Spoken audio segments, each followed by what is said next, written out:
championship level football going on around here. And we're going to talk to the Nebraska Pride female football tackle football team who joins us in studio. They're getting ready to head off to Canton to play in the Tom Benson Hall of Fame Stadium to play for the national championship. The Pride join us at 6:30 to talk about their season and their championship appearance. John Walker makes his debut in studio tonight at 6:15. We'll talk about Baylor Shireman in the NBA, Creighton season coming up, his thoughts on the Nebraska football season, and a whole lot more. At 7 o'clock, we'll buy or sell on the trade rumors and deadline of the NFL free agency market. Why would Jimmy be interested in this? Yeah, Jimmy's not very happy today. At 7:15, grass over turf. Is it better? We debate. And at 7:30, Alan Burrell, the new head coach at Millard North, and it's still weird to say that there's a new head football coach at Millard North, will bring his Mustangs in studio. 3 Division I guys, 2 heading off to the in-state school. We will talk to Coach Burrell about Code Blue and everything going on out at Millard North. We'll take your phone calls tonight, 402-951-1620, whether you're Caleb Polking or Dan Campinen will answer your phone calls. You can get at the show at After Hours 1620 on Twitter. He's calling it Code Blue? He is. Okay. It's a trademark thing, Dan. Oh, it's a trademark thing. There you go. We will talk about that at 7:30. Are you butthurt right now? Code Red, baby. Okay, I'm just asking. Mountain Dew. We remember.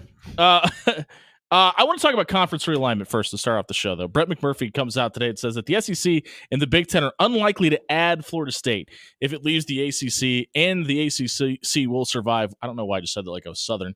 Will survive. Will survive. According to the Action Network, the Big Ten and the SEC think it makes no financial sense to bring in Florida State. And then Matt Hayes from Saturday Down South said a source within the SEC told him, quote, "I don't know who's giving advice to Florida State right now, but they're doing them a disservice." To me, this loosely translates to, we're going to bring in Florida State at some point, but they're going to take a pay cut. I don't know how you look at Maryland and Rutgers and go, yes, we will give them an even share, and then look at what's going on in Tallahassee and say, you know what? It might not be worth it. Well, I'll say this. You start slicing the pie so many ways. Sure. And it does start to not make financial sense to add any more pieces, right? Like everybody gets their share cut. It's like, how much more can you actually grow the media rights just by adding a Florida State? A whole other part of the country? I would sure, say a tremendous amount. Fine. But does that entice a network to pay you enough more to justify bringing them in? Like, is it beneficial to every team in the conference? Or is it just another slice of the pie that's going somewhere else? If we're talking about Florida State, I absolutely think they are. Not necessarily just because it's a name brand, it's a blue chip program, multiple national championships, Bobby Bowden, Jimbo Fisher, James Winston, Charlie Ward, et cetera, et cetera, et cetera. I'm talking about geographically, because Tallahassee is in the panhandle of Florida. You're right below Georgia and Alabama, which are 2 hotbeds for college football.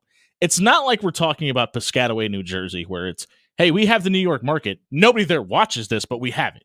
Mm-hmm. I think it's a matter of I think it'd be great for recruiting across the board. I think it would be great for the TV market. I think it would be a brand that is more recognizable when you turn the TV on than 7 of the schools in the Big Ten. Yeah, so I've long been, and you probably don't know this about me, I have long been very skeptical of we have a team in this area, so now we can recruit this area. Sure. That line of thinking, I don't think it applies. I think it used to in the days pre-social media, pre-every game being on television. Today, I just feel like everybody recruits everywhere anyway. Why do you need a team in that region to justify being able to recruit there? Like, it doesn't seem to follow for me. You don't think it gives you more of a in or a footprint by doing so? Because maybe it's a good point, because when you look at what Nebraska just had to do, and maybe not had to do, but chose to do in hiring a former Kansas City area head football coach to be an analyst on their staff to have better luck recruiting there. Kansas City's not that far away. It would technically be considered in Nebraska's footprint, so that might be a good point. Yeah, I mean, I just, like, the landscape has changed so much that I think that line of thinking is a bit obsolete now. That's my personal opinion. I know there are people out there who disagree with me, but that's how I see it. As far as like them saying that they're not going to add Florida State, I kind of believe it. I kind of believe it. They famously because- said they were going to add Washington and Oregon at first as well. Yeah, I know. I understand that history would say otherwise, but we're at 18 teams now. Like, it's true. 18 teams in the Big Ten. Like, does going to 19 make financial sense? That's the question. I don't know. I think it matters who the 19th team is, though. It's not, and one, I don't think it'd just be Florida State. I think it would be Florida State and Clemson, whoever decides. You think they're a package deal? I don't think they need each other, but I think the SEC or the Big Ten will need two teams, and it doesn't make numbers sense to only add Florida State. And I'm kind of wondering if that is more where this idea is coming from. That hey, we're not only taking Florida State. Now, if you have Florida State and North Carolina, or Florida State and Miami, which would make more sense, I think the SEC should look harder at that than the Big Ten. But to me, it doesn't make any sense to turn down Florida State unless they're only coming by themselves, and that's the only situation I can see them saying no. Yeah, but I mean the numbers thing I understand, but at this point, you can't play everyone in your conference already. So True. Is it really necessary to have an even number? Like, what's the difference? You're only playing a certain number of games anyhow. Right, but I think you have to have a round number because yes, there are absolutely not divisions right now. We heard Brett Yarmark talk the other day about, or excuse me, not Brett Yarmark, the SEC commissioner, Greg Sankey. Thank you. Talk about they're going to have to put a very complex formula together to formulate a tiebreaker. That tells me that this is causing a bigger problem than they want it to be, and we will be back in divisions sooner rather than later. It didn't make sense from a standpoint you want to crown the best two teams, and I think the Big 12 kind of got everybody pushed in this direction where you just put the best two teams in the conference championship game. The thing I think a lot of people didn't pay attention to is the Big 12 was doing that with 9 teams, not 18. Yeah. And that's where this gets a little bit confusing. Sure. But like with 18, you're going to have 2 9-team divisions, and you're going to play 8 conference games only in your division to determine who gets to go to the conference title game. I don't think the conferences want that. Like those cross division games are so important for not only like your strength of schedule, but like what if one division is down one year? Like all those things become problematic when you're only playing teams from your division. Here's my theory about what eventually happens. I think the regular season schedule stays at 12 at 12 games. I think you're going to have to play 11 conference games. With 9 division games, 2 crossovers, and the Big Ten is going to play 1 game against the SEC. Because if we're talking about this Super League that everything is trending towards, it's not like you're going to be lining up to play Central Michigan in your off week. You're not playing the Citadel. If the amount of money is being put up that we're talking about, it's going to be big boy football every single Saturday. Yeah, I don't know. Look, the future is uncertain at this point. It's going to be interesting to see how it shakes out. And look, I don't know if Florida State and Clemson are going to win their lawsuit.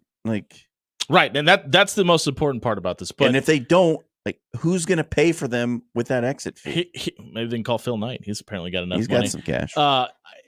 Listen, we're going to talk about that. I want to get John Walker's thoughts on that for the Omaha World Herald. He's going to join us next. But that is the thing that is hindering all of this, because if it was up to Florida State, they'd clearly already be gone. Oh, absolutely. But I will say this: it just kind of seems like Clemson too. It seems like all you got to do is file a lawsuit these days, and you win against anybody that's involved in education or the NCAA. So we'll see how that all pans out. We're going to get John Walker's thoughts on conference realignment, Creighton basketball. We get his thoughts on what Phil Knight had to say about a blank check for the NIL deals at Oregon, and a whole lot more when the After Hours Lounge rolls on. If you missed the opening segment tonight, check it out wherever you find your podcasts at. It was brought to you by Amber Best with Berkshire Hathaway Real Estate. She has a unique approach to moving houses off of the market. Not only does she attack it on social media, not only does she attack it on her personal website, not only does she attack it with her Rolodex of people in the Omaha area investing in properties, she also uses this radio show to push her real estate. So if you're looking to sell a house, you can't move it off the market. Let the best work with you today. Check out Amber Best, BESS.com tonight to move your house today. We'll be right back talking to John Walker from the Omaha World Herald here on 1620 The Zone.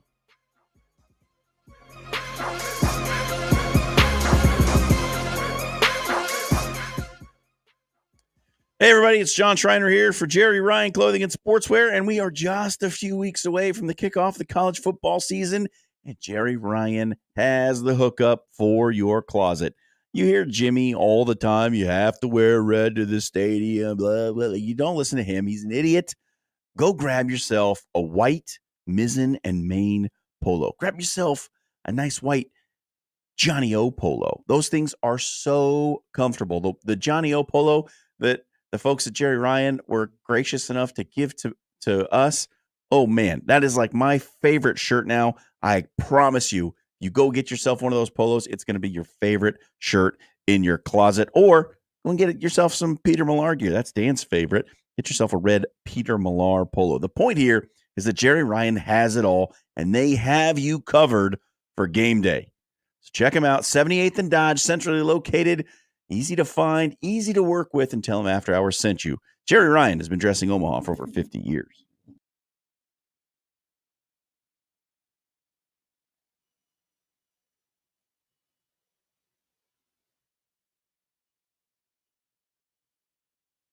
Sunny to partly cloudy and pleasant this evening with the temperatures around 80. Partly cloudy later tonight, low near 64. And then mostly sunny on Wednesday and super nice, a high temperature near 81. I am Chief Meteorologist Bill Ranby from KETV News Watch 7.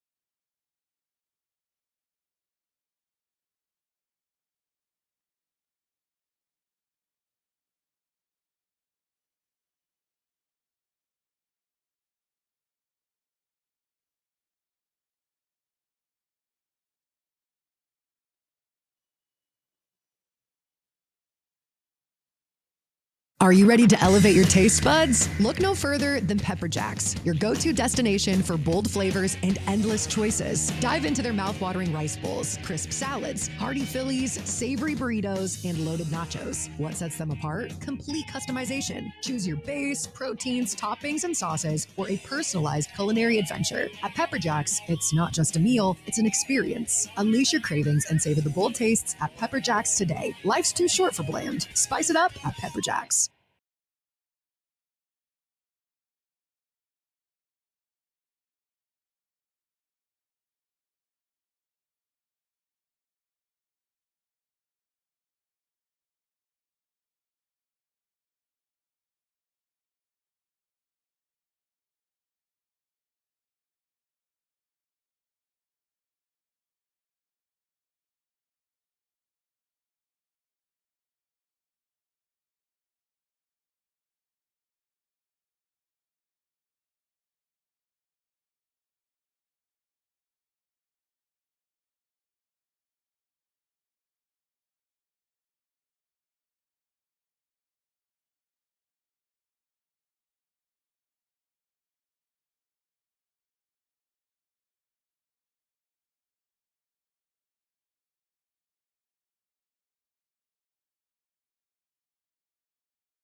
6:18 on a Tuesday night here on 1620 The Zone, brought to you by Bellevue University. If you're looking for the ideal college experience this fall, head over to bellevue.edu, register for classes, become a Bruin tonight. We've got a first. We don't get a whole lot of firsts on the show, but for the first time in his illustrious history in Omaha, Nebraska, as short and sweet as it may be, Has John it been Walker. 2 years yet? No. Hasn't even been a I year. was gonna Okay. say, I think it's been 12 months. Yeah.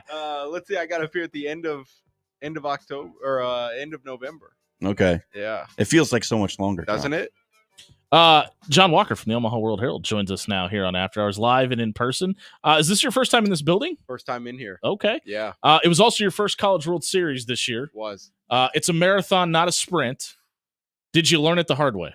Yeah, I did. Now I will say my girlfriend's birthday is June 15th, Okay. and so I somewhat Team Gemini? Yeah, Team Gemini. I'm the I, 20th. That's the only reason I know that. somewhat had I didn't get the gauntlet of the first weekend. So Mm. I didn't get the like Friday, all day Saturday, all day Sunday. So I kind of had a cop out for the first Saturday. Sure.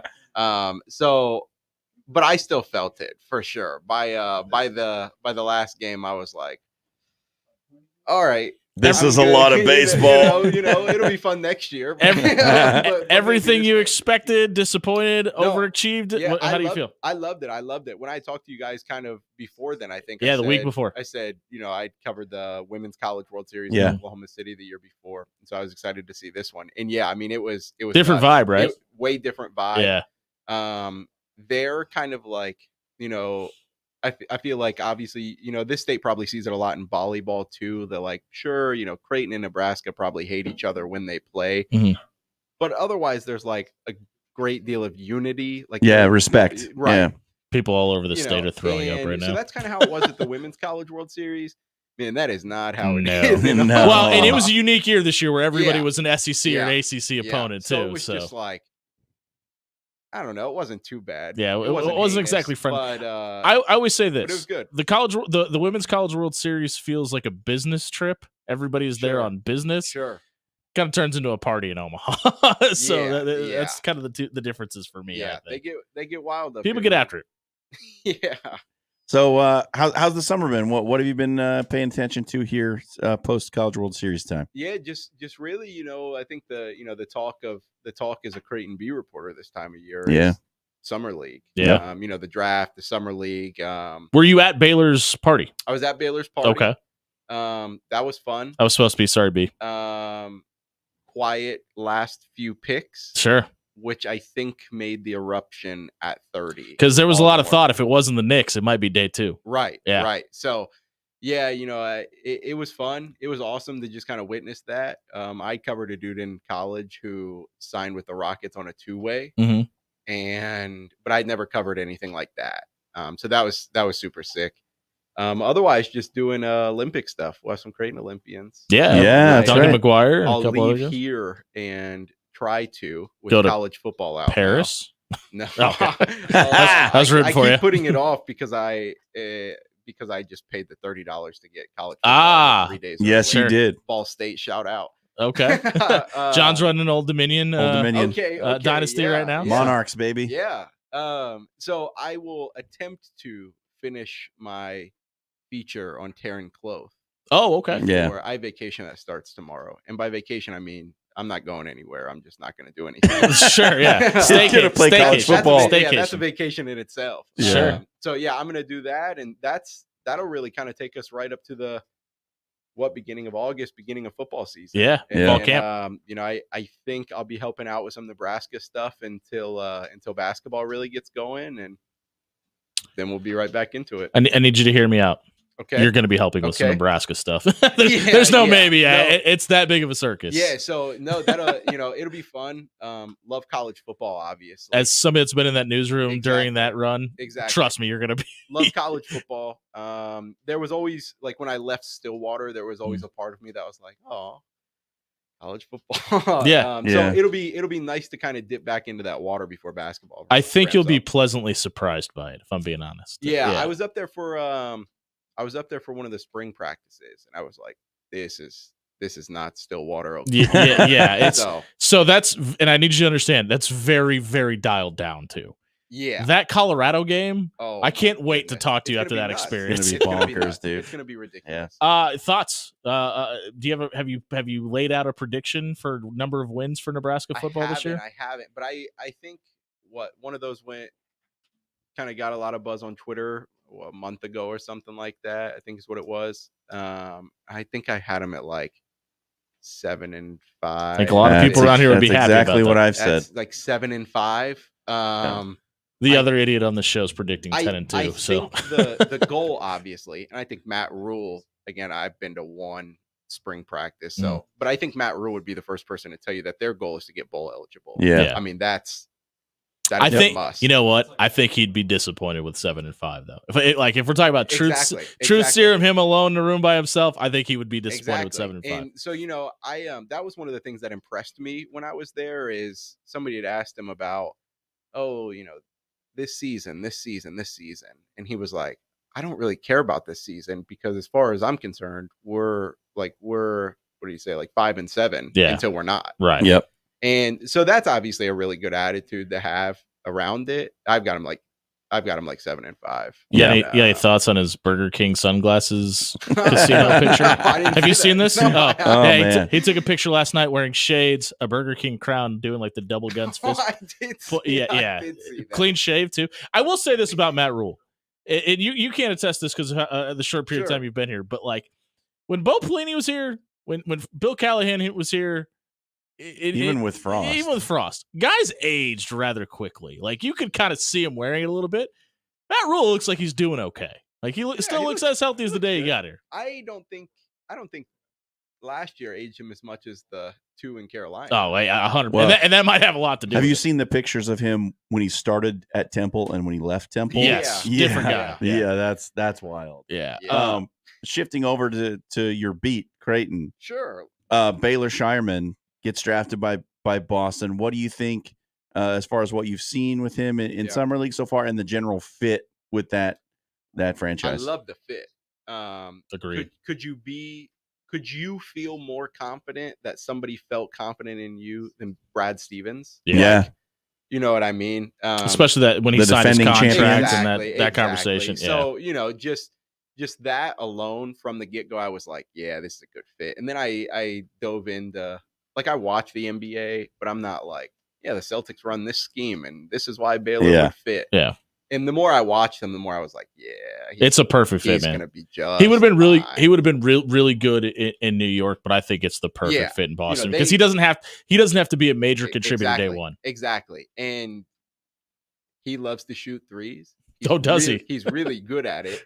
And I don't know, like the Celtics shot the most threes in the league Yep. last year. And Yeah. so it was like, okay, perfect. And I've never seen a shot Baylor didn't want to take. exactly. And no, him and Trey have looked good in Yeah. summer league so far, I think. Trey's cooking, I don't even know, maybe the Raptors. I don't know. They're playing somebody right now. Yeah, I think they got He had Toronto. 14 points, 7 boards at the half. So a really good showing from Trey Alexander. Have you had a chance to look at this upcoming season? Obviously, a much different looking team. Yeah. What are your thoughts? Obviously, the addition of Pop Isaacs is huge. The kid from Arizona State, Jemiah Neal. Thank you. What do you think of those two additions? I like them, and I'll say this because you knew that you were, if Trey was gone, which we all knew, like 98% he was. Yeah. Right. He had discussed his lifelong desire to be in the NBA.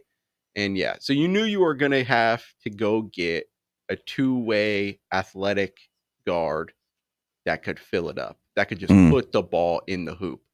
And you got that with Pop Isaacs. Mm-hmm. I was fortunate. I got to watch him his freshman year when I was covering Oklahoma State. At Texas Tech came to Stillwater, and I saw him, and I was like, this is not your average freshman. Yeah. No, and he was just good that game. And then I've obviously dove into him a little bit more too. The battle for Atlantis or Maui or whatever it was a couple of years ago.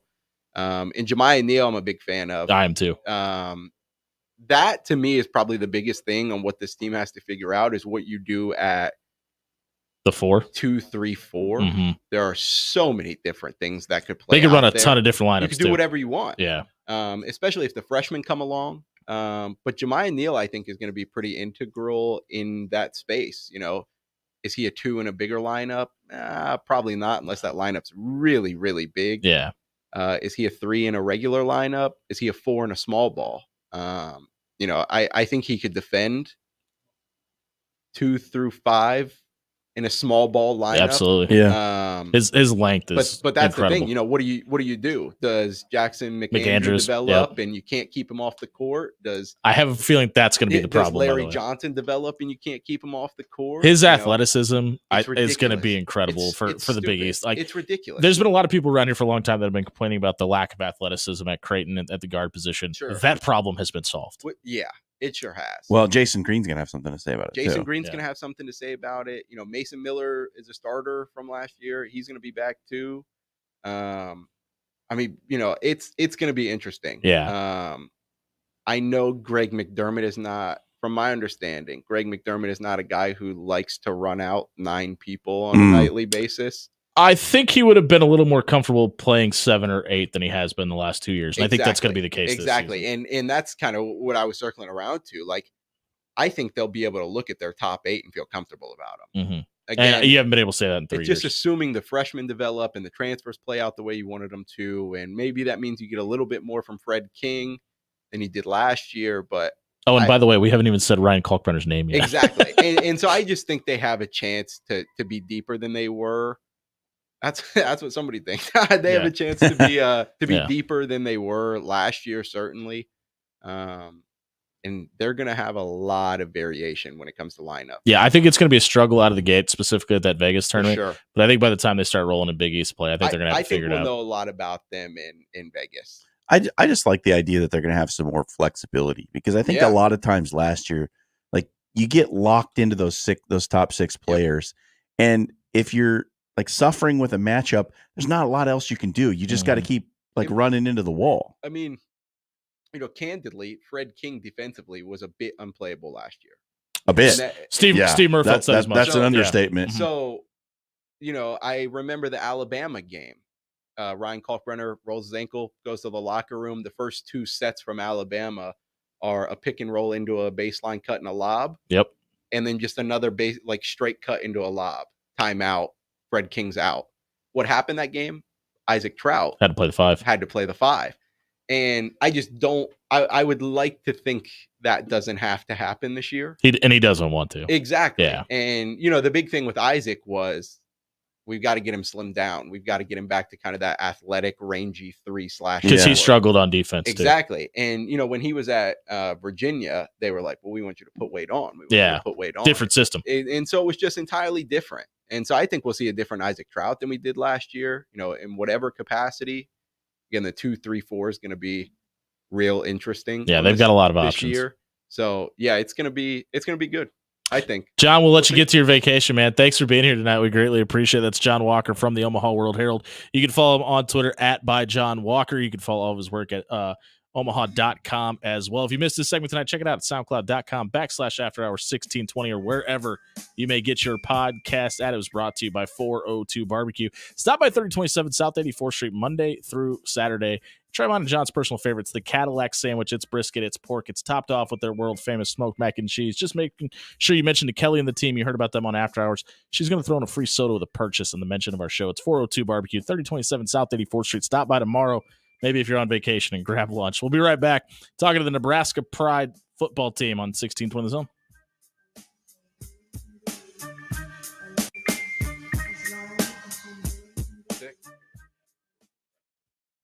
Sure. Yeah. Hey, everybody, it's Jimmy Allen from After Hours here talking to you about Bob Williams with Williams Law. Summertime is upon us, and we were just talking to John Walker about it. People get after it a little bit too much when the sun comes out, and if you're facing a DUI charge, or maybe you know somebody who is, they are expensive, they're dangerous, and they're just not worth it. But if you are dealing with the situation, call 402-522-6317 or head over to WilliamsLawLLC.com tonight. Learn your rights and have Bob Williams and crew explain to you with a no-obligation free legal consultation today. Check out Williams Law at WilliamsLawLLC.com tonight.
6:35 on a Tuesday night here on 1620 The Zone, brought to you by Bellevue University. If you're looking for the ideal college experience this fall, head over to bellevue.edu, register for classes, and become a Bruin tonight. We're talking championship level football with the Nebraska Pride football team, who joins us in studio tonight. We're joined by Ashley Box, Alicia Noble, and Tiffany Wright. Guys, thank you very much for being here tonight. We appreciate it.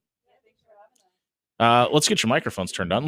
Guys, thanks for being here tonight. We appreciate it. Ashley, we'll start with you. A player in this organization for 12 years, first team All-American, all 12 seasons, but you've moved into coaching this season. Why was the right time to move into the coach's box?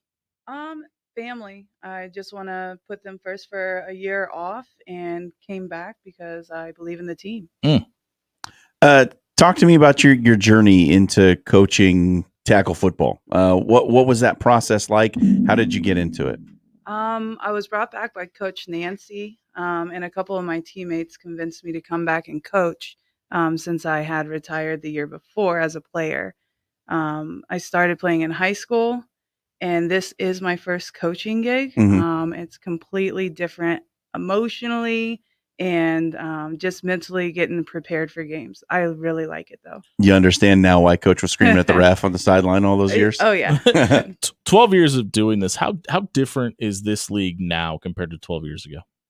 12 years ago, as a member of the first Nebraska Stampede team here, it was really more of a social, not a lot of goals set. We did not know what we were doing at all. We've established good communication now, different coaches. There's 3 players left from the Nebraska Stampede on this Pride team. So it's completely changed. Everyone's focused now, and we all have a driven goal. Is that why you guys are beating people 73-2? This is why we're going to the championship. Not knowing a ton about how the league is set up, can you explain to not only me, I guess our listeners out there, like, how does this league run? I mean, what are the who's supporting it? Who makes this whole thing go? Sure. So the WFA is the league that we're in. They've been around for quite a long time, and it's divided into 3 tiers. There's a pro team, there's Division 2, which we are in, and we're playing for the championship. And then there's Division 3 for starter teams or teams that don't have a lot of players to play. Once we win this championship, we will advance to the professional side, which is the highest that we can go. Does that mean there's like relegation then? Is that how that works? So like if you win a championship and move up, somebody has to move down, etc.? That's correct. Okay. Yep. You just mentioned it. You guys are getting ready to head to Canton, Ohio. You guys are playing literally on the Hall of Fame field. How cool of an experience is this? And when do you guys leave? The Hall of Fame film is great. I've played on it as an All-American before. Softest field I've ever been on. Really? I'm Okay. excited for my whole team to experience It's real that. grass, correct? It's real grass. It's so nice, and the stands are going to be packed. So we're used to having a good amount of fans travel with us, but especially at our home games, this is going to be about 2,000 people that my team's going to play in front of. That's incredible. Where do you guys play your home games at? What's the team? Lynn Wickersham Stadium. Oh, in Council Glenn Bluffs. Wickersham. Yeah. I Council asked Bluffs, the wrong yeah. person. I should. Yeah. That's Hey, right. Come on. Dale. Come on, It's coach. the stadium. It's Council Bluffs. We play in Council Bluffs. So what are the differences in levels? Like, you guys are playing in Division 2. What does it mean to jump up to the pro ranks as far as a talent and a commitment standpoint? We're going to have to be prepared for teams that are equal to us, established teams with established coaches, players that have been in the league for a very long time, that have been nominated for All-Americans. Division 2, this season, we did not play very many in our own division. We had scores of 70 plus to nothing. Yeah. And that was a lot due because we were playing that Division Team 3. So we need to play a higher level. Is that a and this travel gonna problem? push Is that why? It's travel, it's location. It has a lot to do with the top league organizations. We're hoping to make that change next year. We'll go over and talk to one of your players. Alicia Noble joins us in studio as well. Alicia, you guys run this stand-up, walk-around type defense. How much does that help you playing the run as a cornerback before the snap?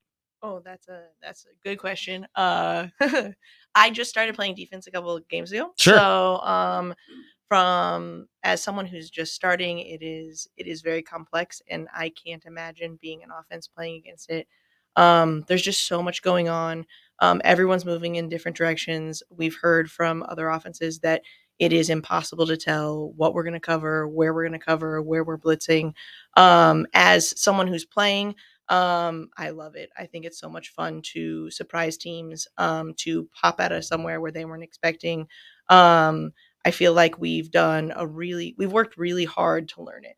It took a lot of time, but everyone on the defense has invested hours and hours and hours trying to figure it out, walk through it, ask each other questions, get it wrong, watch film, fix it.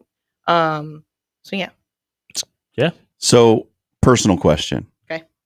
Who were the maybe one or two people who were instrumental in getting you into playing organized football?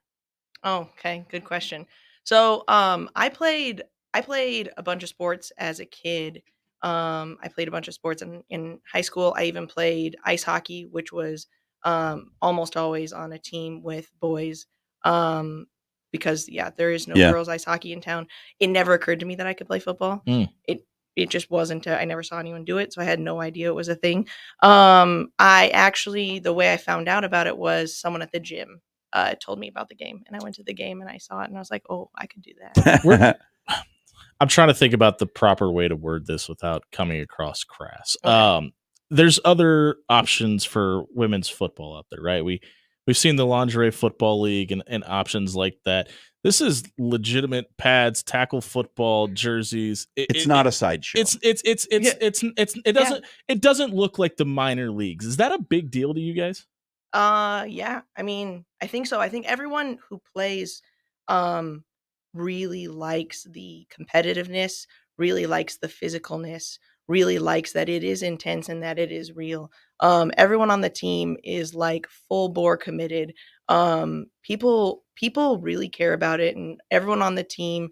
I'm a rookie, so I don't know what the other teams are like, but Sure. I understand that this team's different, and everyone's committing so much extra time than has been done in the past. And I think it's just because we love playing and we want to go out there and show that we can. And it helps when you have people in the stands that care too, right? 100%. Yeah. Family and friends, and supporters, sponsors, employers, parents. There's been so many people who've shown up and supported us. And we wouldn't be able to do it without them for sure.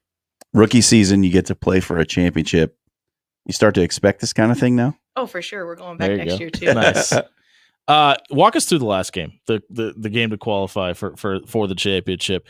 1 point win over Oklahoma City over the Force. Walk us through what the victory was like. What was the atmosphere like on the field afterwards? It was incredible. It was so cool. We all knew it. We all knew we could win. We all knew we were the better team. We just knew that we needed to show up and we needed to play our game. It was so awesome to go in there. We started with a head of steam. We shut them down. We got a punt return for a touchdown early. We shut them down again. I think our special teams showed up in a big way, like they have. Is that because your special Coach teams coach bumps her in fist? studio? Yeah, and that's not The just 'cause forgotten third phase. Yeah. that's not just because she's standing here. Yeah. All season that's been a huge part of our success. Our defense that continued to be a strong point. Our offense, we figured some stuff out. We showed up when we needed to. And yeah, just winning that was surreal because we all knew we could, but like actually being there and when it happened was just so cool. We'll go from the rookie to the grizzled vet. Tiffany Wright joins us in studio as well. We're catching up with the Nebraska Pride tackle football team here in studio. Tiffany, for you, this is the 5th year in this program. How has your role in this team changed over the last 5 seasons? Well, I actually played for a different team. Box and I did actually, called the Nebraska Nighthawks. Okay. When I first started, that team lasted, I think, 2-3 years, maybe. So coming into that as a rookie was, kind of scary. But I had a lot of people like Box and some other friends who kind of helped me through that. Then we missed a season due to COVID, and then came back, and the team had kind of fallen apart. So we ended up starting a new team called the Valkyries, and my role on that team was pretty similar to the role on the Nighthawks, where I was just kind of a player, kind of trying to still kind of find my footing on the team and in the sport. And then that team also fell apart, and then we started the Nebraska Pride last year, and they're going strong. And we're going strong. It's kind of funny that this is the the first season that I've not had to buy new merch and change my helmet, We're- get a new jersey. We're fine that you guys didn't bring any shirts in studio. I just wanna- Yeah, We're- we're good. We'll we're get all- you. We'll get you. We some. have, okay- we have too we're many okay free with- shirts. We're We're actually. okay with that. I forgot, We'll get you I some. forgot the shirts. Again. We have Bellevue University. Thank you for the shirts. I will Yeah. eventually bring them in studio. I'm sorry. No, good. So being a vet now, the last couple of seasons, I've kind of stepped into more of a role where I'm very comfortable helping the new people, kind of showing them some different techniques. I'm not afraid to let somebody know, when they've kind of messed up and to kind of build them up and show them the right things to do. And yeah, I'm here to help anybody on the team that I can, because if my teammates are successful, then I'm successful. So I noticed you have a tattoo of a football on your forearm. Yeah. So this is obviously something that's very important to you. is. What was your journey like to the point where you're actually playing the game? Yeah, so I have been in love with football since I was a child. I actually played flag football. I was the only girl in the league growing up, like third, fourth, fifth, sixth grade. I wanted to play tackle football. When I got to junior high, I was not allowed to by the school because they said that the shoulder pads would give me breast cancer, which hasn't happened yet. So I don't know. Oh, boy. Seems like maybe there's not a lot to that. Yikes. That's not something that's aged well. Sorry. Keep Yeah. going. So I just cringed so hard my face split. My, in You're my, half. right, yeah. my stomach hurt when you said yeah. that. So yeah, my dream kind of died then, or so I I'm thought. glad you can laugh about it now. By Yeah. the way, So when I moved to Wyoming for a while, and when I moved back to Omaha, my brother Quinn, who lives here, shout out to Quinn. Yeah, shout out Quinn, love you, bro. He told me that there was a football team in town, so I Googled it, and I think he had been talking about the Lingerie League, Okay, which was weird coming from him, but sure. he knew I loved football, so he told me about it. But I Googled it, and I found the Nebraska Nighthawks were having tryouts in like 2 weeks, and I was like, oh hell yeah! And so went to tryouts, fell in love all over again with football, and Coach it's all kind of history. Yeah. Coach kind of alluded to this. There's been a couple of blowout situations on the positive side this year. You play running back. Does that mean you've had to carry the load at a couple of these games to get past the finish line? I mean, not in the blowouts, no. Oh, okay. I mean, luckily for me, like my stats were really good. I think I tied for second in the entire league, all divisions, in total touchdowns, and I was second place in total yards, I think. But I do not feel at all like I carried the load on the team, because we have so many ballers that can do anything with the ball. We had pick sixes, we had throwing touchdowns, receiving touchdowns, running touchdowns from other people. So no, I don't think I carried the load at all, but I definitely could. That makes this next question very important. Okay. If you win this game in Canton and you guys are the champions, who's the first person to touch the trophy? Oh, probably Coach Nancy and Okay. Danielle, I would imagine. All right, Yeah. we'll give it to her then. Yeah. But then I'm coming right in. Yeah, Tara's not allowed to touch it after this. No, she can't. She No. didn't show Yeah, up. we'll She let can't her show know. up to do press. She can't get the trophy in her hands. You're a big fan of the game, obviously. Who would you say your game compares to as a running back? So I actually fell in love with Jahmyr Gibbs this last year. Okay. Right on. Before it was Christian McCaffrey, but My I guy. actually think I'm more like Gibbs because I'm a little bit smaller, and kind of quick and jukey like he is. So actually, before every single game, I watch his highlights. To see Nice. kinda, like, There you go. That's cool. Emulate it a little Yeah. bit. Guys, thank you very much for being here tonight. We greatly appreciate it. That was the Nebraska Pride tackle football team heading off to Canton, Ohio to compete for a national championship. If you missed their segment tonight, check it out at soundcloud.com/afterhour1620 or wherever you may find your podcast at. It was brought to you by Cunningham's Pub. Derek and crew will be in tomorrow night. He's bringing Cunningham's take on buffalo wings as well as their Friday special. It's a prime rib French dip sandwich. Can't wait. He asked me if it was okay to bring it in. I was No, like, never. does anybody ever turn down prime rib? You can try that prime rib tonight. It's not a Friday, but you can get off the menu on a Wednesday, on a Tuesday anyway. Stop by one of Cunningham's two great locations, whether it be the Old Mill District off 108th or the Blackstone area down around Midtown Crossing. Also, their Beer Olympics start August 10th. Get registered tonight at Cunningham's Pub. We'll be right back, finding out what's trending on social media. We come back on 1620 The Zone.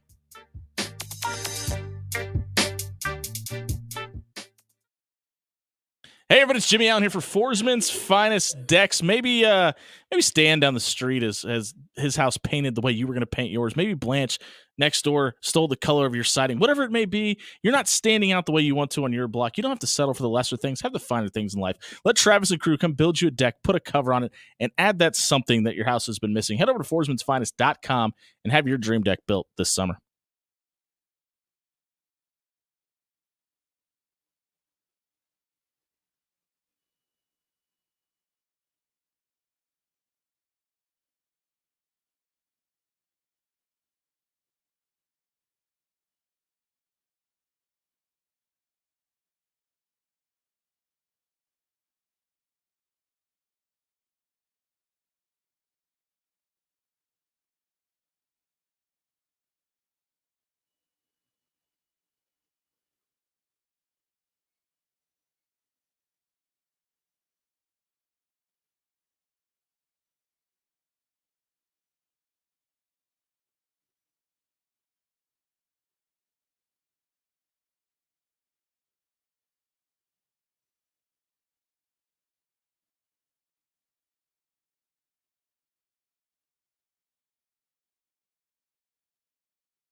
6:54 on a Tuesday night here on 1620 Zone, brought to you by Bellevue University. If you're looking for the ideal college experience this fall, head over to bellevue.edu, register for classes. You don't even have to go to school on Fridays. Most of the learning is done online. You can attend classes in person if you prefer. All the options you could ever want at Bellevue University. Head over to bellevue.edu, register for classes. Become a Bruin. Tonight, we have hit the mark in the show. We surf the interwebs to find out what is trending on social media. Are you setting this up for us? Yes, I am. Okay, set away. Because we have had a doozy. Well, He broke it. He we broke can it. finally get a new one. He broke it. Shout out NRG Media. You know that ain't Let's happening. get one more microphone. All right. So we've had a doozy of a news day since we got off the air last night. We sure have. Turns out the national anthem singer, Ingrid Andress, who we listened to poorly sing the national anthem last night, is fully checking herself into rehab because she has an issue with alcohol and was drunk when she did the national anthem Oh, last night. jeez. So that is not great. We had many a cute moment with Jimmy's favorite boy toy, Derek Jeter, last night as he was on the broadcast prior to. Turns out he Never played with Nolan Ryan? and is also Ellie De La Cruz's favorite baseball player of all time. As he should be. Big shocker there. I think is the Derek correct Jeter answer. was everyone's Overrated. favorite baseball player forever. I know he was mine growing up. But we have the snark. It is officially back.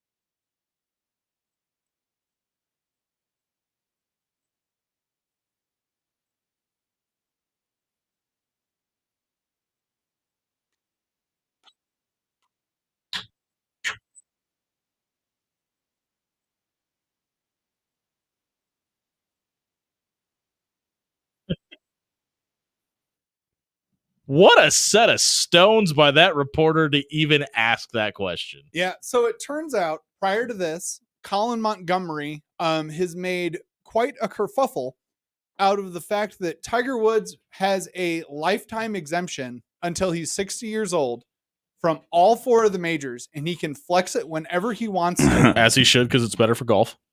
Exactly. A reporter, an amazing Scottish reporter, I was going to joke with John and say, we might need a little bit of a translation here. Yeah, that was a thick accent. Because about half of that was unlistenable just due to my weak American ears.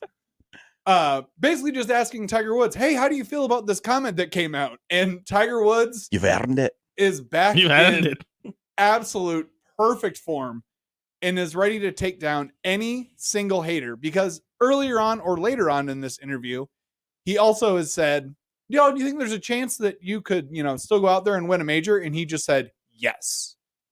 With like that old Tiger fire in his eyes. You could hear the restraint for him flipping that table over at that question, by the way. You could hear it in his soul.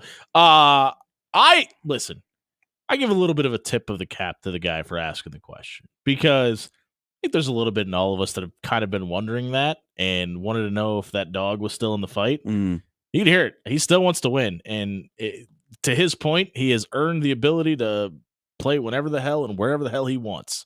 And more eyes are on the product. And for anybody that is playing that doesn't want him there, why? The purses will be bigger. The audience will be more attended. I don't understand what reason you would not want Tiger Woods at your golf out. Listen, I don't know that he ever wins another event in his career. I don't think so either. And I don't care. I don't either. And I want to watch him play. But honestly, like, who better to captain your team than a guy with that kind of desire and that kind of history and that kind of obvious talent? Like, who better to be your captain? We'll wait. I have no name. Yeah. Dan Campion. I even still, like, no matter what this year, if they had said, hey, Tiger Woods could go play in the Olympics, I would say, you should let him. Yes, he can. You should let him. Put 3 other young, warm bodies around him. Automatically upscales the team by like 100%. Kind of a little bit of breaking news. It is 2 hours old, so it's not exactly breaking. A little bit of news. D'Angelo Ortiz, David Ortiz's son, gets drafted in the 19th round of the MLB draft. So congratulations to the Ortiz family. Maybe Little Poppy will be his nickname. We'll see. If you missed the social media soundbite tonight, check it out, soundcloud.com/afterhours1620. We covered a lot there.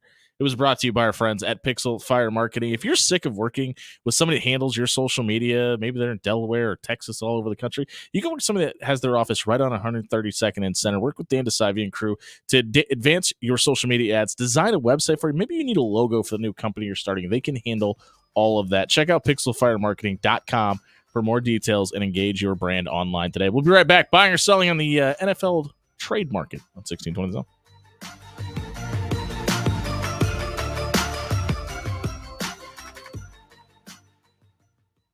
Hey, everybody, it's Jimmy Allen here for AX Plumbing. If you've been standing around just watching your drain slowly go down for a couple days and you're just terrified to pick up that phone and make a phone call to a plumber that you don't know or don't know if you could trust, you don't know if they're local, you don't know how long they've been in business, AX Plumbing is here to help. Head over to axpservice.com tonight. They'll give you the details about how they're going to fix your problem. They'll diagnose the issue. They'll set up a free estimate for you to fix the problem as well, and they'll leave your house or business cleaner than they found it. Check out AX Plumbing at axpservice.com tonight.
Top of the second hour, 1620 The Zone. Jimmy Allen, John Schreiner, Caleb Polking, Dan Campinen with you tonight. It's time for buy or sell. Does Caleb sitting in the driver's seat mean that he's asking the questions tonight? I suppose we could do that. Caleb, does everybody in your family know that you're famous now? That's a good question for them. I Okay. could ask when I Yeah, get there you go. tonight. Yeah, You have homework tonight. perfect. What's the first buy or sell question? All right, we're going to start with the West Coast here. Brandon Ayuk has officially requested a trade. After off-season rumors of him wanting out, buy or sell Ayuk as a 49er by the start of the season. I buy that he's a 49er. There's been he's had such a weird career because he was in the doghouse with Kyle Shanahan for the first season and a half, and the franchise basically was like, no, you have to play this guy because we wasted a draft pick on him. Oh, by the way, he's really good, so he should be out there anyway. I don't think he wants to leave as bad as he's positioning himself to. I think he's just trying to get more money out of the situation. Washington could use a number 2. So listen, he's a dude. Anybody that ends up getting him is going to be in really good shape. Pair him with Terry McLaurin, and Washington's got a stud wide receiver unit. How dare you disrespect John Dodson? So I'm going to go ahead and sell. And it's a hopeful sell because I hope he's on my team. Yeah, I was going to say that's all the rumors I've seen are taking him from Jimmy to John. So I'm kind of caught between a rock and a hard place because I think that Brandon Ayuk is just trying to milk more money out of the situation. But at the same time, think he deserves it, by the way. If he's not, then good on him because he's milking money out of the situation in the right direction. Yeah. Because he's going to get paid anywhere that he goes. All right, more NFL stuff here. Again, wide receiver in this news. Davante Adams' agent, Kenny Chapman, said that the trade rumors out of Las Vegas are baseless and unfounded. Buy or sell, it makes sense for both the Raiders and Adams to part ways. Why the hell is he still there? Move him yesterday. Send him anywhere. I know there's a lot of talk about him possibly going to New York, and I think that's where the unfounded and whatever Caleb said, baseless situation comes from because he's not going to the Jets. You don't have anybody to throw him the football. Get him the hell out of there. Let him go finish. You don't like Aiden O'Connell? Who? Let him go. The pride of Purdue. Let him go finish his Hall of Fame career somewhere else. Get a couple of balls. Maybe win a couple playoff games. Get him out of Vegas as soon as possible. No wonder your upper lip looks like that, Jimmy. Not a fan of the mustache man and Gardner Minshew? No. You will be better off. Everybody, the Raiders will get more value than he is worth. He will end up in a better situation no matter where he goes. It's a no-brainer. They needed to move him 4 months ago. Yeah, the Raiders are in a rebuild. I mean, for the 46th year in a row. Big rebuild right now. They lost the best player on the offense, not named Davante Adams in the offseason already. This is a complete for the second year in a row, by the way. This is the complete overhaul. I think that they would be better off just getting him out of town and gaining some draft capital because they're gonna there's no indication that they're gonna be very good. Well, and you have a quarterback that spreads the ball downfield, and maybe that's what Gardner Minshew is the best at, but I don't like to your point. I don't even think he's going to start. I think it's going to be Aiden O'Connell. Here's what I think will happen is that Adams is going to start the season with the Raiders, and the Raiders are going to have a poor start. And sometime around deadline day, there's going to be a lot of questions, and there's going to be a lot of big numbers and draft picks thrown their way. And can I change my answer? There's just going to be too much to say no. I kind of want him to stay in Vegas because I want to see Brock Bowers be successful. And having Davante Adams will help with that. But, I mean, I don't know how much success that leads to. I have a hypothesis. Sure. Right now, Davante Adams is in his large Las Vegas home thinking to himself, man, I came here to play with my buddy. Now my buddy's gone. Right. I wonder what color the grass is in Green Bay, Wisconsin. Oh, no. Because 0% chance that he happens. is going to go back there. Nope. And he is going to be the number 2 option to either Christian Watson or any of our amazing wide receivers that we already have. Dan. You think he would be the number 2 option? He would be the number 2 option. Also, Christian Watkins is good. He's not number 2 real behind quick, Davante because Adams. I'm shoehorning Packers content in wherever I can in this show because it's my show. I can turn the board off right now and just go for. That's not true. You're on the wrong side of the board. I'm with Dan. You think Caleb would stop me? Bill Bonwell predicted that we were a Super Bowl favorite today. You actually need to play a drop for the next question. Okay, go ahead, I Caleb. taught him. Here we go. And now it's time for another exciting edition of After Hours' T. Higgins Watch.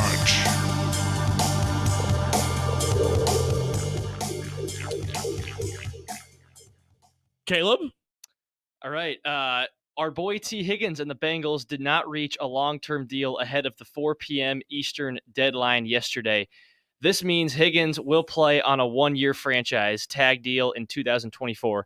Buy or sell, he will be a resident of the 513 in 2025. That's Cincinnati. For anybody that doesn't want to Google it really quickly, I buy. I think they're going to find a way to make the deal work. I think they franchise tagged him this year to make a long-term deal work next year, which very rarely happens. But they really like that setup in Cincinnati. I think this franchise is finally going to spend money and keep both Jamar Chase and T. Higgins in Cincinnati to play with Joe Burrow. Sell. This guy's been asking to get out of town for an entire calendar year now.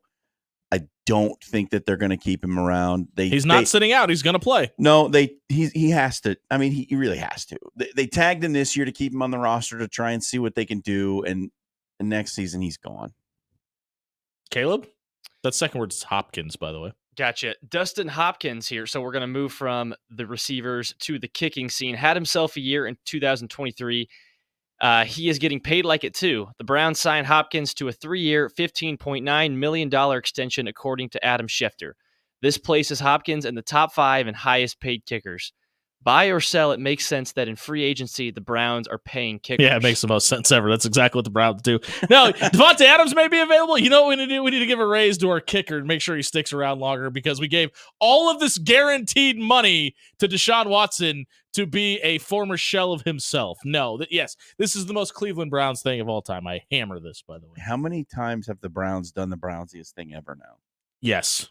I mean, look, I like Dustin Hopkins. Yeah, he's a great kicker. He's tremendously accurate, ultra reliable. Probably deserves this money. He deserves the money. But I don't know if you could hand all this guaranteed money to a quarterback and then be like, you know what we need to do? Lock up field goals. Yeah. Let's just hope that Nick Chubb gets back to his former He self. can squat. I don't know if you've seen this. 540 pounds. Have you seen this? Have you heard about this? It is. So, real quick on the Nick Chubb thing. It is absolutely ridiculous. Thought he was getting back to Green Bay stuff. I mean, I can. Yeah. Don't the Packers tempt me should have with a signed good Dustin time. Hopkins. Yeah. Actually. You know where and Dustin what- Hopkins needs to be? Green Bay, Wisconsin. Go ahead, Dan. We'll Sorry. trade you straight up Dustin Hopkins for Anders Carlson. Yeah. He cost us a trip to the Super Bowl. People forget. Those people aren't me. You had a thought. Not anymore. Okay. Okay. Well, It's it's time for gone. Dan's It's question time of the for night. Dan's random question. This is where it gets scary, Caleb. Actually, surprisingly, it won't tonight. So, there was a report out there from I'll be the- Legion Hoops and many I'll be other the judge of that. different resources or sources right now that NBA insider Sham Sharmina is going to enter free agency in the next 1 to 2 months. Amazon and NBC apparently could have interest. Buy or sell? Can we just call unemployment free agency now? Yeah, it's like what? In that case, I've been a free agent yeah. since 2016. Yeah, Heyo. yeah. Bye. Yeah, I'll sign with the Browns. They give me $13 million. I probably put up the numbers Deshaun Watson did too. That's it. Do you have takes? Oh boy. Well, look, he's I mean, as respected as you can be as an insider, like the insiders are generally regarded as access merchants. They're not like real journalists. They do favors for people in exchange for access. They're not upholding the highest journalistic integrity. Cough, cough, Adam Schefter. Yeah, it happens all the time with these guys. They're selling a product, and the product is access to information. So I don't know. I mean, if Amazon wants to get into that game, they'll probably kick him a bunch of money and have him direct traffic to Amazon Prime. I don't know. I'm actually surprised more people don't do this. I really am. If I was in that media market, I would be like, I'm signing a 1-year deal because it makes the most sense for me. I have not necessarily a buy or sell question, but I have questions about what happened 4 days ago in Denver. Obviously, UFC Denver was this weekend. Tracy Cortez walked up and she did the hold. You used to hold a towel. Now they've actually got a net for you to get naked behind, or not a net, a tent to get naked behind for the weigh-ins if you haven't necessarily cut weight. She cut off a chunk of her hair to make weight. Should that be legal? Why not? Yeah, I mean, you could shave your head before you ever came out on stage. I would never shave my head. But yeah, I mean, why not? Where it stops is like, oh, I'm gonna draw some blood. Yeah, that's like that. No, you can't do that. We've seen it. Yeah. I was gonna say, to be fair, the way that they like get that last, pound 2-3 off where It's they not that hard. sit in a super hot bathtub with like a ski cap on until they're basically dehydrated beyond belief. Been there. It is Oof. a little bit more safe just to be like, you know what? I have to cut off like 3 more ounces. Let me just go full ball. I think that the tent thing is hilarious now after the Daniel Cormier let me lean on the towel a little bit. Yeah. Oh, I magically lost 3 pounds in the last 8 seconds. That's Yep. weird. That was the buy or sell segment tonight. If you missed it, check it out at soundcloud.com/afterhours1620 or wherever you may find your podcast at. It was brought to you by our friends at Pyramid Roofing. I stopped by Pyramid Roof today. I had a good conversation with Kyle and the crew. They are incredibly busy, but they do have openings. And if you have an issue with your roof, maybe you're just looking for answers and you want to get them from a locally trusted source, check out pyramidroof.com to book a free estimate today. We'll be right back. Grass versus turf. What's better? 1620 the zone.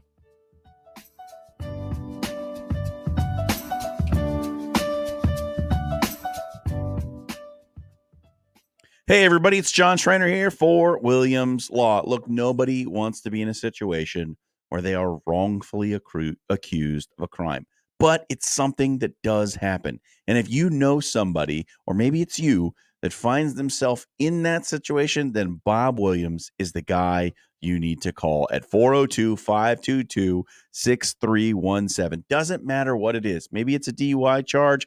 Maybe you've got a youngster who's been hanging out with the wrong crowd, got themselves in a spot of bother, as they say over across the pond. Well, right here at home, you can get Bob to give you a free, no obligation consultation. He's going to explain your rights. He's going to walk you through how the legal process works in all of these situations.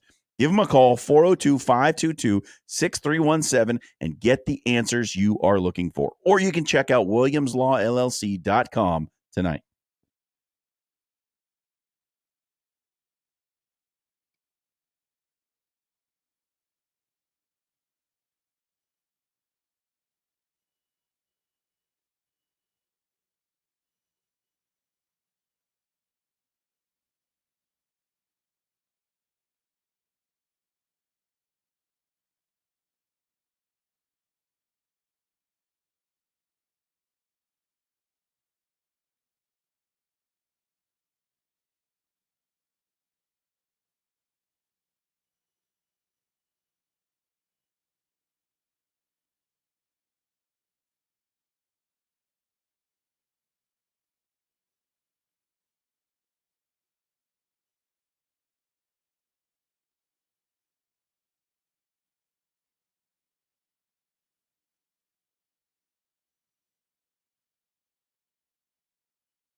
7:18 on a Tuesday night here on 1620 The Zone.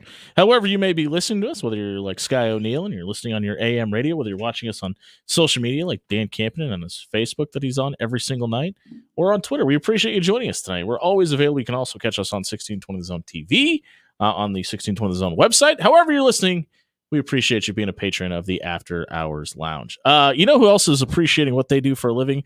Matt Rule. Because all he does is just ask, and he is given whatever he needs. It's not a coincidence. About 18 months ago, the head coach of Nebraska is talking about how he thinks it'd be easier to play on grass versus turf, and all natural grass is being put inside Memorial Stadium for the first time since 1969. It seems like Troy Dannon has been brought in to give Matt Rule whatever he needs to be successful. Are you surprised that they're moving?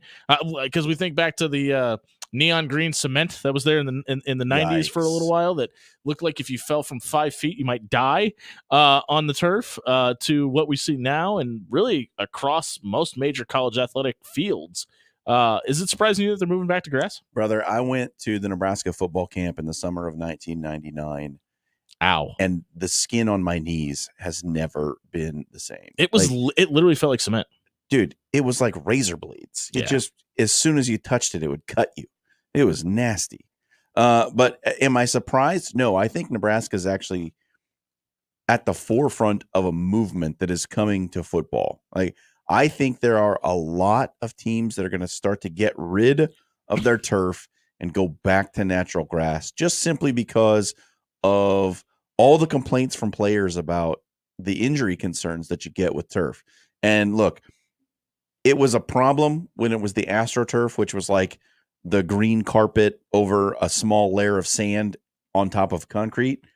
But it's become a bigger problem with the field turf. Yeah. Like the cleats just stick, the toes turn, and your ACL's gone. Like, it's become a big deal, and there's some valid concerns about it. So I think this is actually Nebraska being really forward thinking and out on the front of this. The only hesitation I have is the worst kept field in all of college football in Ross-Ade Stadium where Purdue plays. I don't know. Is Ryan Field at Northwestern is pretty bad. Yeah.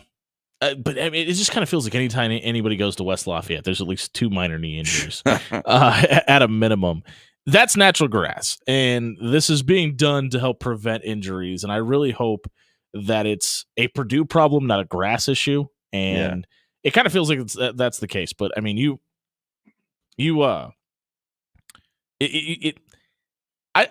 I don't know how they make it look as appealing on TV, and I don't know if that's actually a big deal or not. But it kind of feels like with all the TV rights money, great on TV. But I was just about to say, but you have a couple of natural grass fields that look great, and it is upgrade season.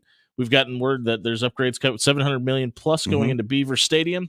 LSU and Death Valley is putting in another $100 million into their stadium as well. So Nebraska is definitely right in the right wheelhouse with the rest of their counterparts across college football. It's going to be interesting. It's interesting we're getting this information before the stadium renovation is either completely put out to pasture or given the green light. But this is on brand for Nebraska. True. I mean, Memorial Stadium was one of the first, or one of the earliest, I won't say one of the first, one of the earliest college football stadiums to switch from AstroTurf to field turf. I believe they may have been first. They were very early adopters of the field turf product. So this is what Nebraska does. Like they get out in front of it, and whatever is coming down the pipe, they're usually one of the first to do it. 54 years with AstroTurf, back to natural grass.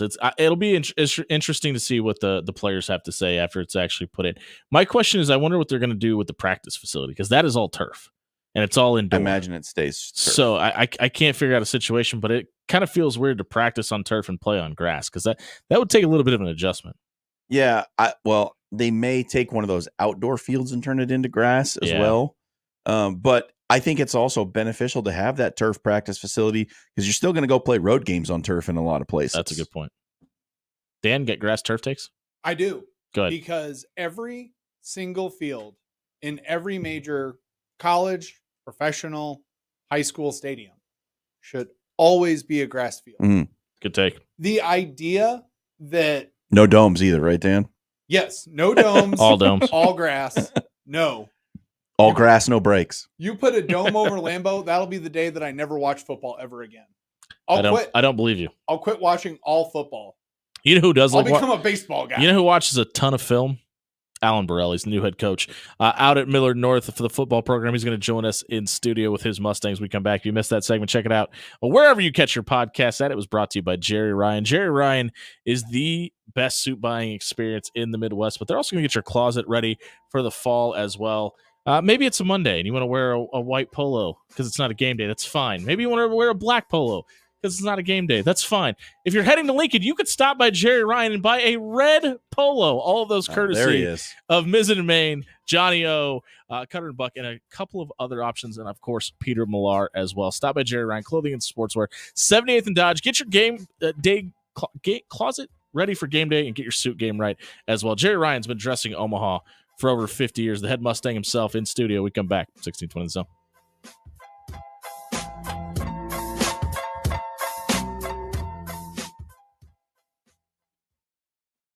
Hey, everybody, it is Dan Campanen here, and we can debate turf versus grass all night till we're blue in the face. But you know what you can't ever debate? The Pepper Jacks is just the best. They've got 10 great local locations where you can get it any way you want it. Whether it's a salad, a Philly, or even a rice bowl, it'll be made just the way that you want it so that it is delicious and enjoyable every single time. So if you just got hungry like I did about 2.5 hours ago, you should stop by one of Pepper Jack's 10 great locations tonight.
7:29 on a Tuesday night here on 1620 The Zone. One of our favorite interviewees is in studio with us, a third-time repeat offender, but wearing a different color these days. Alan Burrell Jr., the new head coach at Millard North, joins us as the head coach at Millard North for the second time. We had you in when you got the job, and you're now back. You brought a couple players with you. Caden Vermas, Pierce Mowberry, and Henry Rayberg is with us tonight. Thank you very much for being tonight, Coach. We appreciate it. Appreciate you having us out. You fall into a pretty good situation with this roster. You're taking over a loaded roster full of talented guys, 3 D1 guys with you here tonight. What has it been like since you've kind of gotten your hands on this roster, and how is it kind of starting to fit your mold? Actually, it's been a pleasure. You know, the quality of athletes we have at Millard North right now, even not only with our 2025 class, but the classes below that. I think we got a special freshman group as well. I might probably got one of the fastest freshmen in the state. Sure. Yeah. So that's excited. Just to kind of, just be able to take over Speed kills. A roster full of, athletes and big guys. So yeah, it's good. All right, I'm going to ask you the question that everybody's probably asking you. We always hear about following the legend, and Coach Petito was at Millard North. He's a staple in that community, and that community is kind of used to seeing football played a certain way.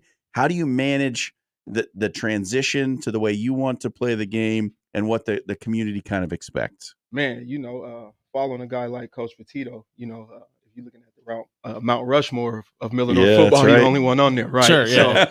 So, but like I said, I was there during the years that, we went on a little run, winning 3 state titles. So I understand the blueprint he built. I understand the community first and foremost, but at the same time is I got to kind of create my own path, my own vision.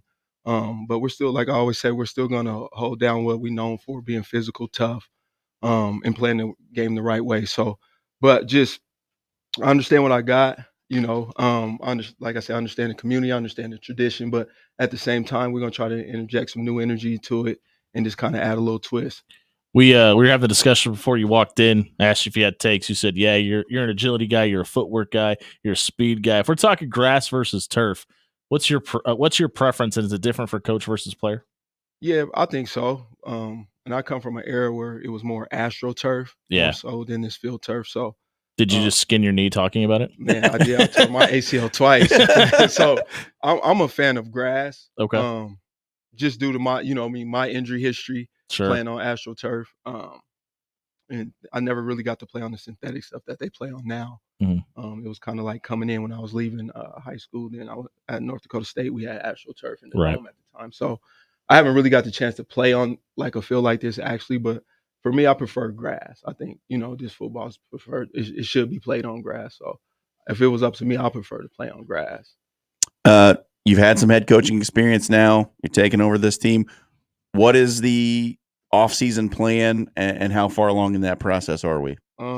Just, like I said, just kind of putting my blueprint on the program, kind of training the guys that I see fit. But just, I think things been going well, right? Just schematically getting things in. We're doing some things that are a little different than what's been done, previously. So just trying to get in the scheme in and trying to get the guys to play to a certain level, a certain expectation and a standard. So that's what we've been focused on this offseason, is just trying to get that and kind of create our own identity of who we're going to be moving forward. I want to talk about that for a minute, because this team wins 4 games a year ago, won 3 of their last 4, probably should have won 5 of the last 6. What are expectations when you have a finish like that to the end of the season? Obviously, you weren't there yet, but that season happened, and that success was there at the end. Switching to new head coach, what do expectations look like for Millard North this season?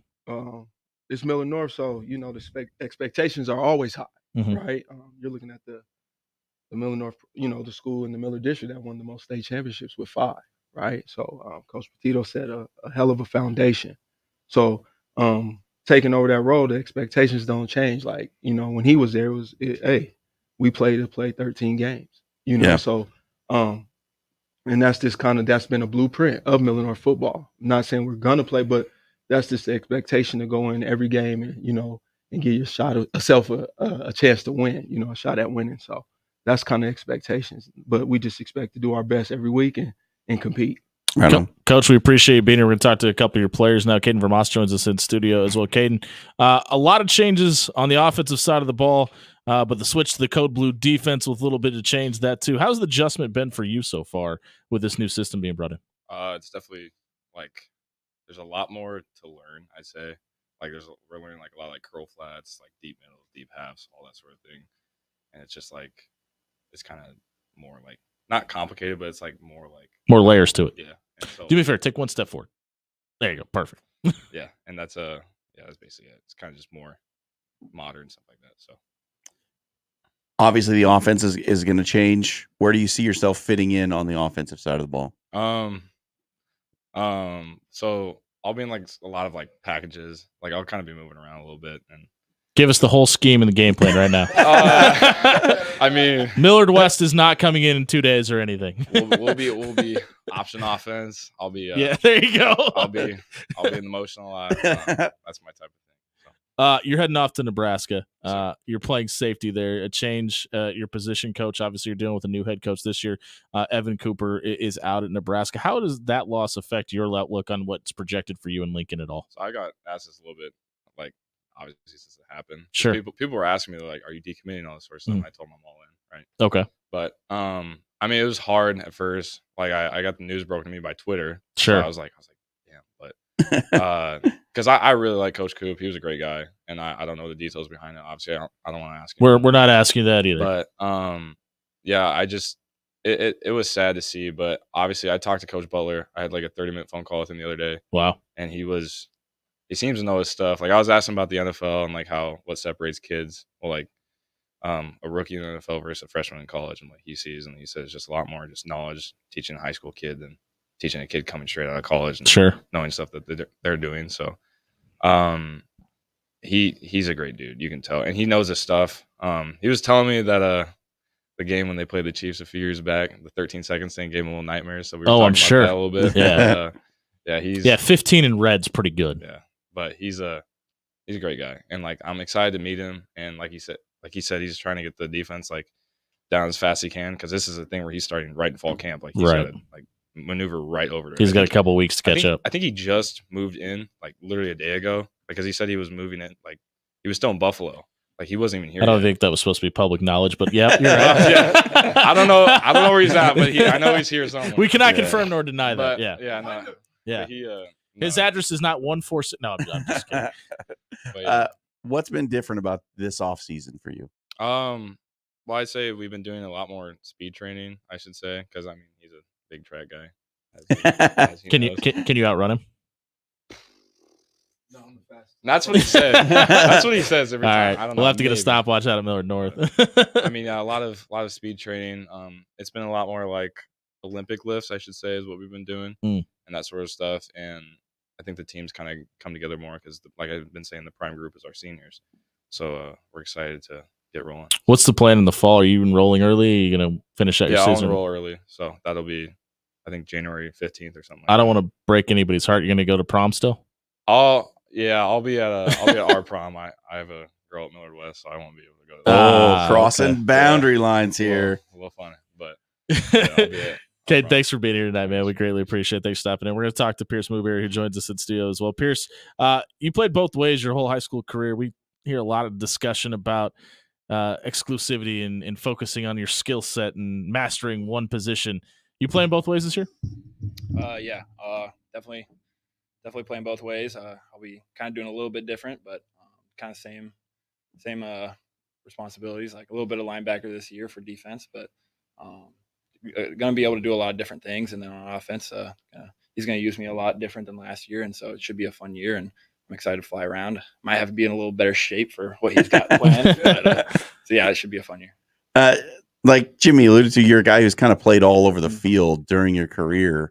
Do you think that, I mean, you can look at it kind of two ways, right? Like you haven't stuck with and like learned the ins and outs of a specific position, or you're incredibly versatile. How do you think that explains a little bit about what you are going to do at the next level? Yeah, I think it's been a really, really good for me to play different positions. Freshman year, I played DN, which helped obviously with blitzing and doing pass rush moves and all that stuff. And then my sophomore year, I did a outside linebacker. And then last year I did free safety, which helped playing coverage and just pursuing angles and tackling open field tackles. And so it really just helped build my skills and just purify those skills. And so yeah, it should be a fun year, and definitely helps me just grow. Anybody that follows you on social media knows that somebody at Millard North, doesn't matter what sport they play, they're committing, you're retweeting it. Where does that passion for your school and your classmates come from? Yeah, I mean, I love my guys at Millard North. I mean, I'm friends with a lot of the athletes, and they show me love when I've committed or when I committed, and then when I got my offer. So I owe them my passion and my gratitude, and so yeah, they just deserve it. So You had plenty of options. Yeah. Why did you ultimately choose Nebraska? Yeah, I mean, I've always just been a Nebraska kid. You know, I've grown up in Nebraska my whole life and watching the Huskers since I was young, and ever since I can remember. And me and Kate have been talking about it since we were in junior high. Just the goal was and the dream was to play at Nebraska together, and to have that opportunity is just so special. And it's just really cool that we can continue to play for 15 years straight together. And so yeah, it should be a fun time. And yeah. Whose prom are you going to? I don't know. Probably just our own. I might come back. Are you enrolling early as well? Yeah. Congratulations, man. That's awesome. Well, thanks for being here. Congratulations on all the success and good luck this fall and obviously next. We'll go over to Henry, who joins us in studio as well. Henry Aberger is with us tonight. Not going to Nebraska, but that's all right. We still got love for another Millard North guy. You're going to Wyoming, man, and congratulations on that. But before you get there, you got to play one more year at Millard North. What will be better about Millard North's defense this year with this group of seniors being a year older? I just think we've been together since freshman year, so we just all know each other good. Mm-hmm. Most of our defense is seniors, 2025 kids. So is that a big deal for you? Yeah. Yes, there's some kids that are younger that are getting into the groove of it, but sure. Especially on the D line, I think the whole D line seniors. Mm-hmm. There might be one junior, but I mean, we just kind of all been playing together since with junior Mustangs and freshman football, JV a little bit. So 6+ years in some cases. Yeah. All right. So Jimmy said you're going to Wyoming. Yeah. You ever ridden a horse before? How long before we see you in boots and a cowboy hat? I've not ridden a horse. Well, get used to it, when man. I go on my official, they said that they didn't bring up a horse, but they said we could go snowmobiling in the mountains. There you go. So that's what I'm excited for. I think you get issued a horse at Wyoming, don't you? Is it? I don't know. Practicing my line dancing. Will you and Coach Burrell wear matching cowboy boots at some point? Yeah. Yeah, absolutely. Yeah, of course. Yeah, you had a head coaching change heading into your senior year here. Obviously, with Coach Burrell coming in, your future school is going through a similar change with Craig Bohl choosing to retire but picked his successor. Any bit of concern for you when that change happened? And obviously, you committed after the change, but is that a worry at all? No. Just like here, I really like what Burrell's doing. I think we're going to do good. Coach Savell at Wyoming, I met with him when I went up there for an unofficial, and I really like the guy. I think I like him a lot. The D-line coach, Coach Phelps, he's a really good guy. He's a dude. Yeah, I like him. He's kind of coached all over. Mm-hmm. And then the recruiting coach, Coach Bohl, Craig Bohl's son. Yep. I really like him. I think they all just do a really good job. Was it the line dancing that sold you, or what was it about Laramie? I mean, I like the mountains. Sure, that's fine. From the stadium, you can see the mountains. It's beautiful up there. 30-minute drive, I think when I asked them about it, but it's really just like beautiful out there. Do you think you'll ever meet Josh Allen? I think so. That'd be I think cool, so too. Yeah. I bet I he gets would. back to games, man. Yeah. I've seen him there a couple times. All right. What's your favorite part of the off season and why? I like half padded practices a lot, just because I like getting back into the groove of hitting. I really like lifting because we're all just in the weight room together, blasting music. So everyone's dancing. Well, a good chunk of line people are- dancing, right? Line dancing, Line yeah. dancing. Yeah.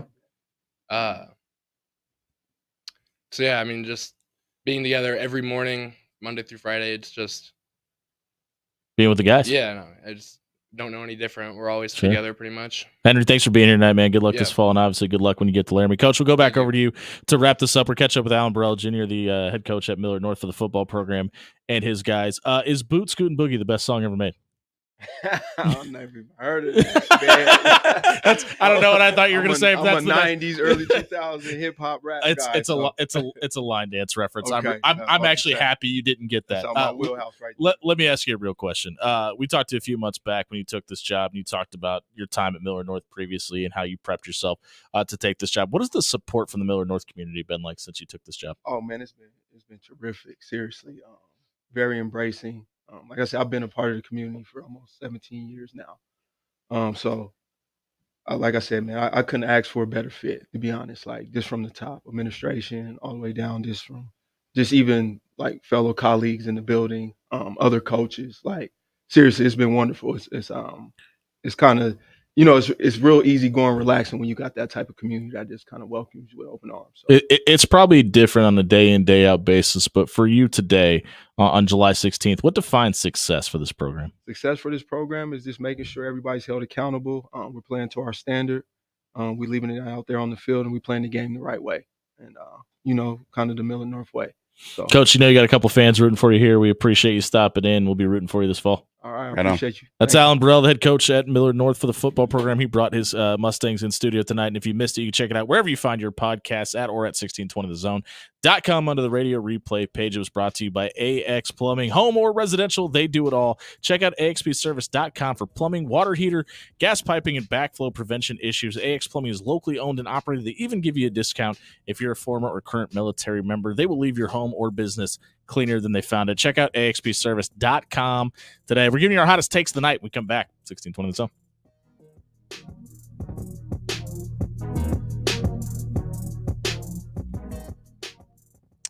Hey, everybody. It is John Schreiner here for Cunningham's Pub and Grill. It's Tuesday, and you know what that means? Tomorrow is Wing and Whiskey Wednesday. Derek is going to bring us some of the delicious food off the Cunningham's menu to sample.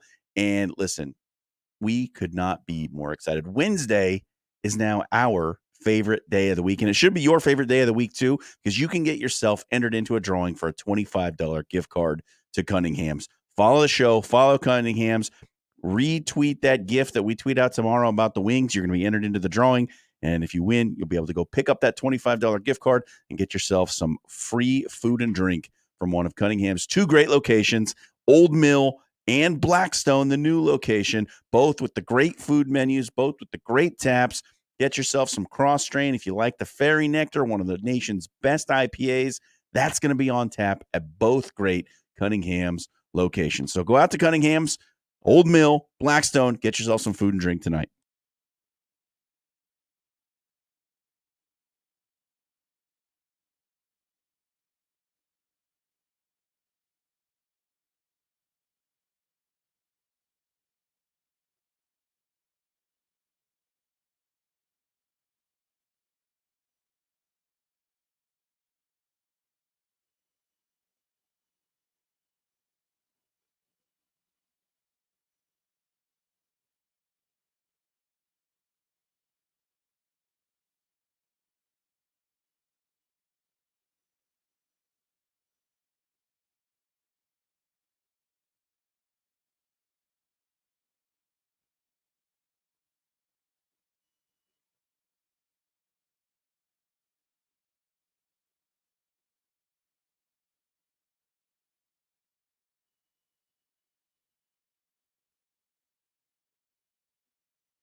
7:49 on a Tuesday night here on 1620. I keep wanting to say Monday. This feels like It's Monday. Tuesday, It's a very bruh. Monday Tuesday.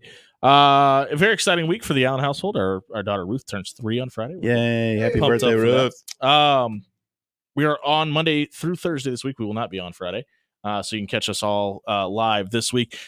Elkhorn Mount Michael will be in on, is it tomorrow? Tomorrow night, right? Dan's alma mater. Yes, tomorrow night, Elkhorn Mount Michael. If you are a softball coach and you're listening to this and would like to be on the show tomorrow, we have availability at 6:30 to have you come in as well with Elkhorn Mount Michael. And then on Thursday, we will have both the Elkhorn South football and softball teams in studio. It is time for Last Call, where we give you our hottest take of the night to wrap up the show. Dan, you want to start us off? You've been fired up all night, so I feel like you got something to say.